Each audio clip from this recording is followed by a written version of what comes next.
Terry and I met on the set of a documentary, and we had been invited, each of us individually, to participate as breast cancer survivors. So we're sitting there in hair and makeup. In hair and makeup. And I didn't getting have buffed any. and fluffed. Yeah, and Terry didn't have much hair, but I thought she was just stylish. I thought, oh, she's so stylish with that short haircut. And duh, you know. And anyway, so we were there waiting and just conversing with one another about our separate experiences as breast cancer patients and the differences that we experienced, because in St. Louis, where I had breast cancer in 1996, I was able to take advantage of services offered by the wellness community, which, as we know, has since merged with Gilda's Club International in 2009 to become the Cancer Support Community. And Terry said, it was funny because as Kate was explaining to me what her experience was with the wellness community there in Greater St. Louis, I was just stunned, because as I had gone through my journey, which started in April of 2010, so I was, 6 months, little over 6 months in when I met Kate, but I was through with chemo and was on the, really on the good side of things. And I was telling her that I just didn't have the same experience here in Austin that she had obviously had in St. Louis. So we started talking, and as she was describing what it was like to be able to be a participant and to have the activities and the things that she did at the wellness community, she says, I got this crazy look on my face and just locked into her eyes and said, you know what we ought to do? Let's just start one. Yeah, she was nuts. She said, let's just start one here. And I said, whoa, cowgirl, I'm not an administrator, I'm an educator. And Terry looked me right in the eyes and said, but I'm an administrator and I've done this for 35 years. I mean, that's what my entire career had been up until that point, was leading organizations and managing people and training and HR. So I knew I had the leadership skills, and I said, let's just do it. Let's check it out. And so we then started doing a little research. I took a class on how to start a nonprofit 501c3, because we knew that was the first step, and we did that.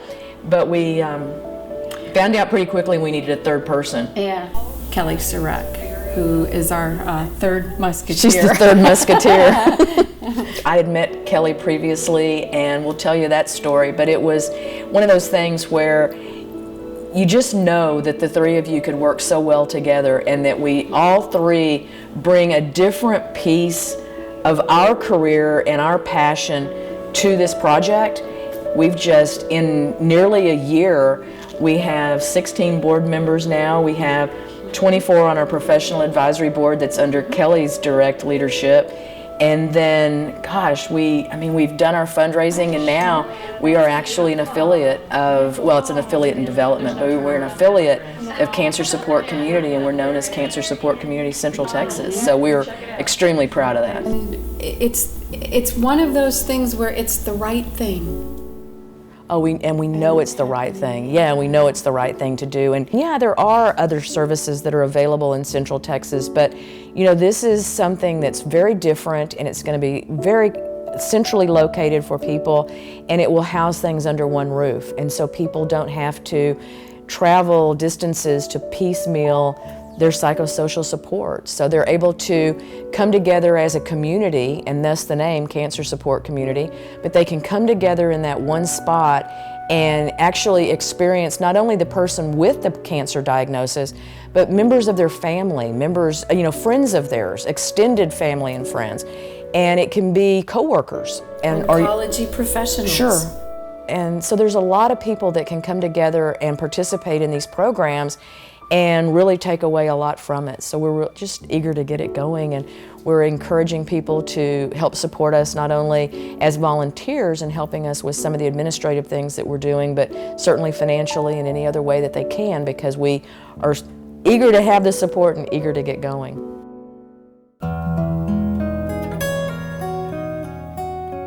I guess it was back in May of 2010, I received a phone call from a friend of mine, Caitlin, and she called and she said, I know you're probably worn out having people in and out. And this was about almost a month after I had had my mastectomy. And she said, I have a friend that I've worked with and I love her, and she was diagnosed with breast cancer a few months before you, and she's gone through chemo, and I know you're probably sick of this, but I would love for you to meet her because I feel like it's somebody you would enjoy knowing. And I was kind of at the place like, whatever, you know, bring it on. And so she made arrangements. We were going to have wine and cheese, and she was going to bring her friend over to meet me and enter Kelli. And it was, you can tell the story because it was really amazing, but yeah. So I was knee deep in chemo, and so I got the call from Caitlin, and she said, would you be interested in talking with my friend Terry and share a bit of your experience?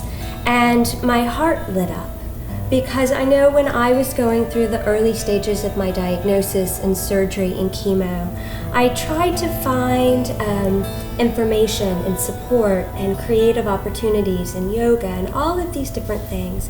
And it was just really, really hard to manage, especially while I was working. And I said to a friend one day, and I said, you know, Jen, all I want is for someone to come and knock on my door and bring me truth and a cup of tea. I just want someone to show up on my doorstep. And so here, Caitlin gave me the opportunity to show up on your doorstep. And I thought, absolutely, I would be thrilled to do that. And so I went and I got some tea, and Caitlin and I came over here. Well, and there you were with your little bald head and your little cap. Bald head and my hat. Yeah, you had your hat on. I had a hat on. And we came in and we sat around the kitchen table and we made some tea. And I shared with Terry that I wanted to share my story with you. I wanted to share truth in a cup of tea. Right. And that it was my truth, and it might look different than her truth. But I hope that some things resonated with her. And if our journeys and our truths looked really different, that was okay, that I would still stand by her and support her and be there for her. And it turned out that we had a lot in common besides the love of tea. Oh, that was amazing. Yeah, we did have the love of tea. Yes, we had the same oncologists. We had really similar experiences. I know, and look, I do this every time you say this truth in a cup of tea story. I just get all... Truth in a cup of tea. Yeah, and I felt it was such a joy to be able to come to your house and to stand on your doorstep and ring that doorbell and to bring truth in a cup of tea. It was great. And then, well, and not only did we share the oncologist, the same oncologist, but we would go to chemo the same day. And, okay, we got to stop because the tears are like rolling down my face. And you know, I think that's what was so important to me because, you know, you've heard me say before how, you know, important my friends were and in my family and what a great, and I mean, they were a terrific support system for me. But someone who was living it was really great to have someone who understood where I was. My friends thought they could understand, but until you've been in those shoes, you really don't. I don't think I was 30 seconds into that story and Kelli was like, I'm in. Yes. What do I need to do to help? And and then we facilitated the meeting with Kate and Kelli, and here we are. Yeah. And then my very last infusion, Terry arranged it, so her infusion was at the exact same time. And so Terry was there, and now see, it's my turn to cry. Here. Terry was there, and my parents were there, and she brought me this time truth in a cup of tea.